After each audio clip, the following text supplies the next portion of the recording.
The Red Shoes. Hey babies! We're reading The Red Shoes. There was once a little girl, a very nice pretty little girl. But in summer she had to go barefoot because she was poor. And in winter she wore thick wooden shoes so that a little instep became quite red. Altogether red. In the middle of the village lived an old shoemaker's wife. She sat and sewed as well as she could a pair of little shoes of old strips of red cloth. They were clumsy enough but well meant, and the little girl was to have them. The little girl's name was Karen. On the day when her mother was buried, she received the red shoes and wore them for the first time. They were certainly not suited for the morning, but she had no others, and therefore thrust her little bare feet into them and walked behind the plain deal coffin. Suddenly a great carriage came by, and in the carriage sat an old lady. She looked at the little girl and felt pity for her, and said to the clergyman, "Give me the little girl and I will provide for her." Karen thought this was for the sake of the shoes, but the old lady declared they were hideous and they were burned. But Karen herself was clothed neatly and properly. She was taught to read and to sew, and people said she was agreeable. But her mirror said, "You are much more than agreeable, you are beautiful." Once the queen travelled through the country and had a little daughter with her, and the daughter was a princess. And the people flocked towards the castle, and Karen too was among them. And the little princess stood in a fine white dress at a window, and let herself be gazed at. She had neither train nor golden crown, but she wore splendid red morocco shoes. They were certainly far handsomer than the ones the shoemaker's wife had made for little Karen. Nothing in the world can compare with red shoes. Now Karen was old enough to be confirmed. New clothes were made for her, and she was to have new shoes. The rich shoemaker in town took the measure of her little feet, and this was done in his own house in his little room. And there stood great glass cases with neat shoes and shining boots. It had quite a charming appearance, but the old lady could not see well, and therefore took no pleasure in it. Amongst the shoes stood a red pair, just like those which the princess had worn. How beautiful they were! And the shoemaker also said that they had been made for a count's child, but they had not fitted. "That must be patent leather," observed the old lady. "The shoes shine so." "Yes, they shine," replied Karen, and they fitted her, and they were bought. But the old lady did not know that they were red, for she would not have allowed Karen to go to a confirmation in red shoes, but that is what Karen did. Everyone was looking at her shoes, and when she went up to the floor of the church and towards the door of the choir, it seemed to her as if the old figures on the tombstones, the portraits of the clergyman and the clergymen's wives, in their stiff collars and long black garments, fixed their eyes upon her red shoes, and she thought of her shoes only. When the priest laid his hand upon her head and spoke holy words, and the organ pealed solemnly, the children sang with sweet fresh voices, and the old precentor sang too. But Karen thought only of her red shoes.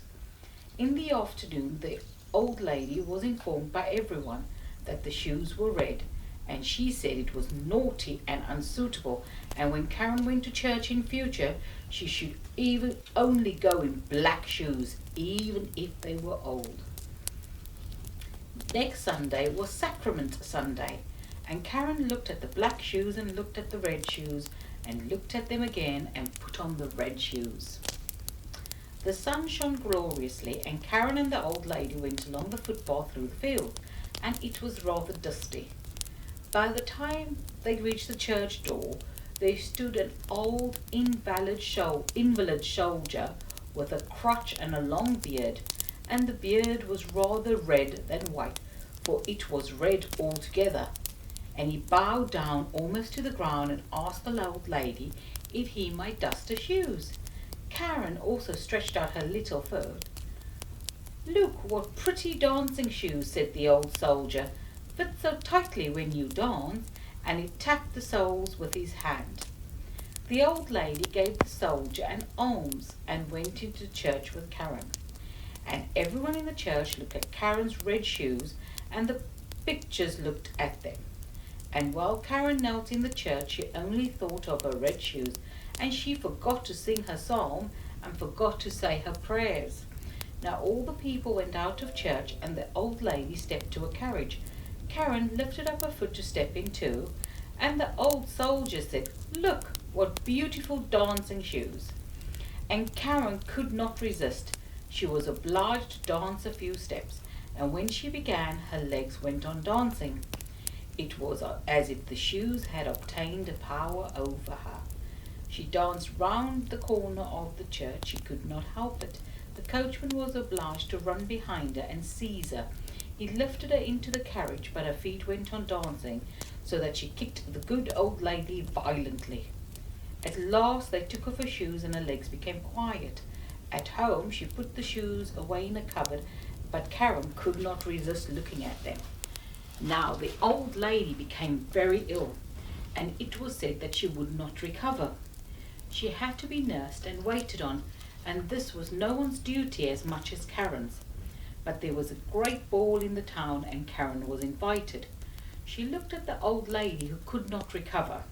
She looked at the red shoes and thought there would be no harm in it.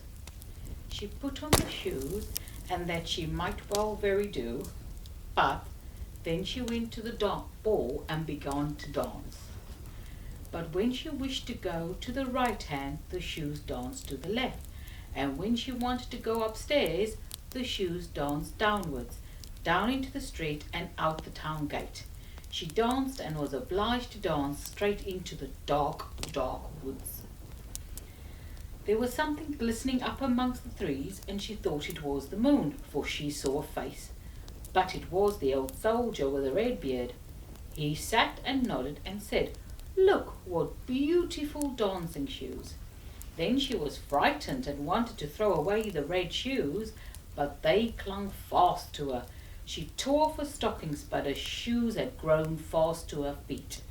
And she danced and was compelled to go dancing over field and meadow, in rain and sunshine, by night and by day, but it was most dreadful at night.